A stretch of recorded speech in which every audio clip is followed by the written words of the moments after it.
Hello there, and welcome back to War Thunder, to a rather regular video on the new German light tank at battle rating 7.3, rank 5 in the tech tree, the Marder A1. And this is a tank that I personally wanted to see in the game for quite a while, and I just want to also compare it a little bit in a semi-review, or first impressions rather, to the BMP-1. And I think that this is a tank that is a little bit of a mixed bag, and really you need to choose wisely your engagements. That's probably this tank in a nutshell. It is a cool looking tank, and it certainly has its moments. It is overall quite versatile, but it's definitely not a master of everything. And so I think that, well, shall we begin with the armor, or rather the lack of? We have somewhere between 11 and 15 millimeters of rolled homogeneous armor on the hull. The strongest point is the lower glacis with 32 millimeters, and that's about it.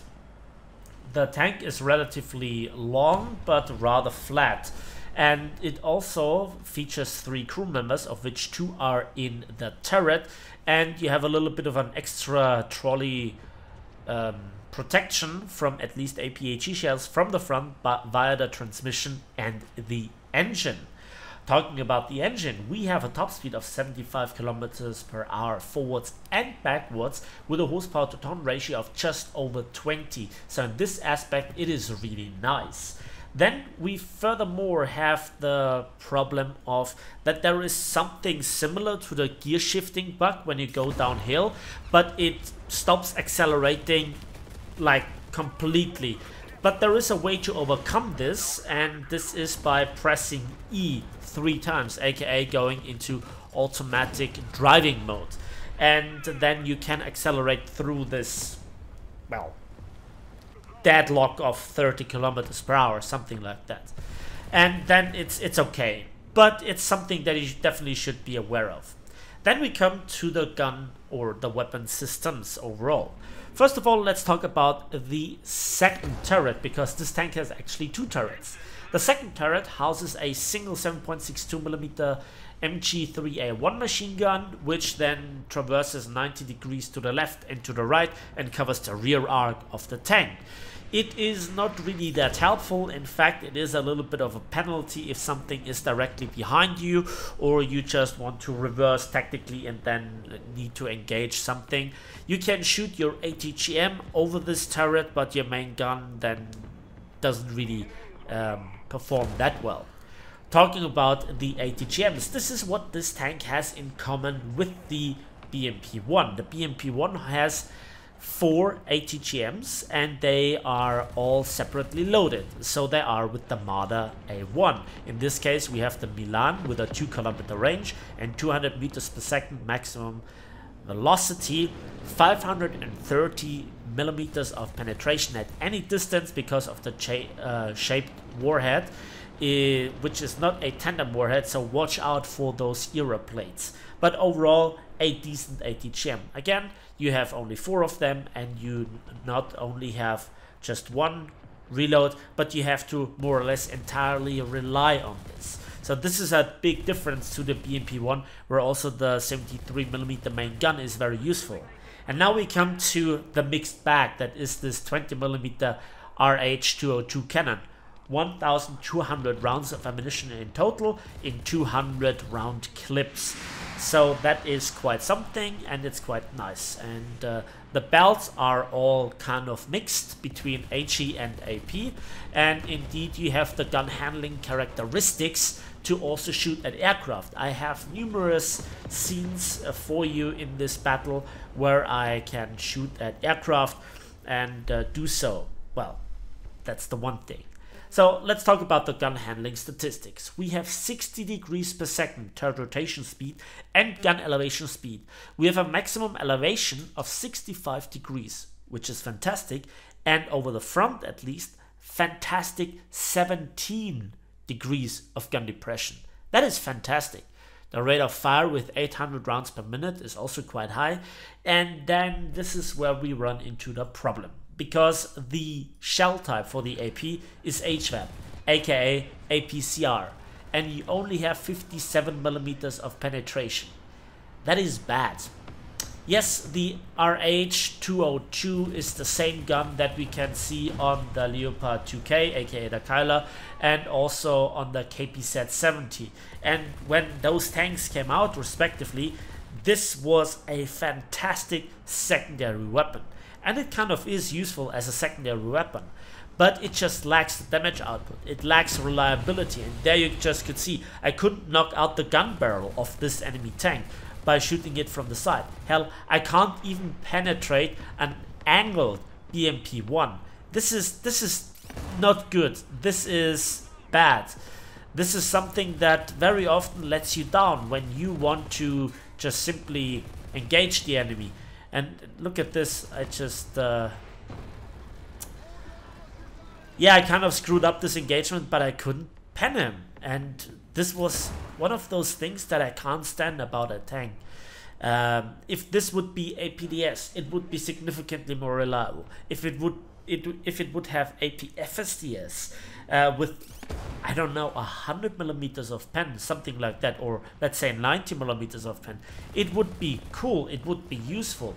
But look at this, I can't also penetrate a BMP-2M from the front, or a BMP-2 of any sort of designation.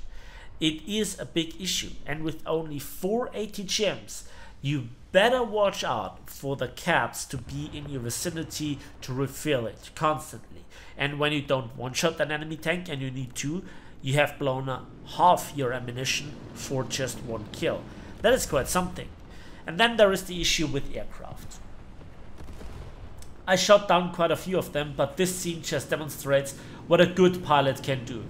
65 degrees of gun elevation sometimes isn't enough. And this is how vulnerable you are to enemy fire. So, overall, this tank is something that I wanted to see in the game.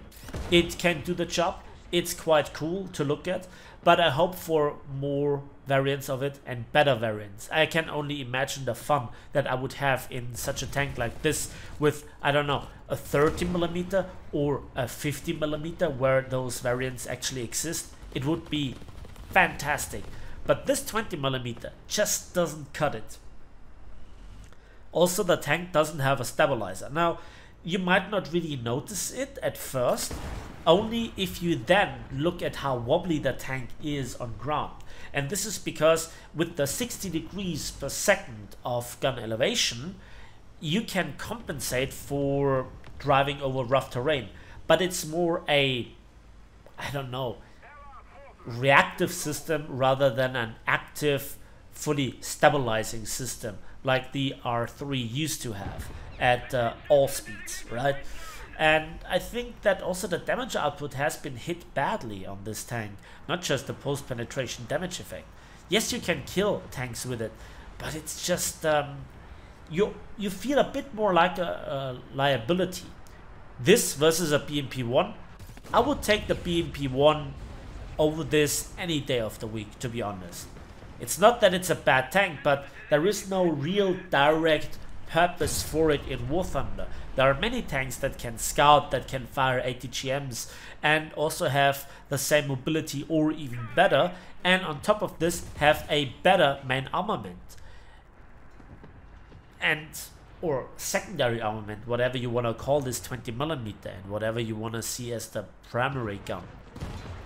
This tank's 20mm is a disappointment. This tank overall isn't bad by any stretch of the imagination, but it's just let down by this 20mm, and I cannot stretch this out enough. It doesn't have the ammo belts to really do the job, and when you run out of ATGMs, there is literally nothing that you can do to overcome the enemy. But there is a weapon that is actually still better than the 20mm. And I know that this is a relic from the overpressure changes, but the artillery strike, in I think it was a little bit of a coincidence, has served me better than the 20mm throughout the battles. And when you look at the kills with the 20mm, I probably could have gotten them with any other weapon system in the game. But I was just a bit lucky in the games that I played with the RT strike. So that has been the new Marder A1, a tank that will hopefully evolve in War Thunder. This version is leaving things to be desired, but the things to be desired will hopefully come in rather quickly and also in better versions. And there is another one. Fantastic. So finally, that's it. I hope you enjoyed this video, this little bit of summary about the pros and cons of the tank. Maybe, if you will, there will be some proper tank reviews down the line. Let me know in the comment section, as well as what you think about the tank itself. Fighting with it, against it, is it overpowered, is it meh, is it okay? And as usual, thanks for watching, thanks for listening. Please give this video a like button, subscribe if you want to see more, and we'll see each other on the waves, in the skies, and on the battlefields of War Thunder.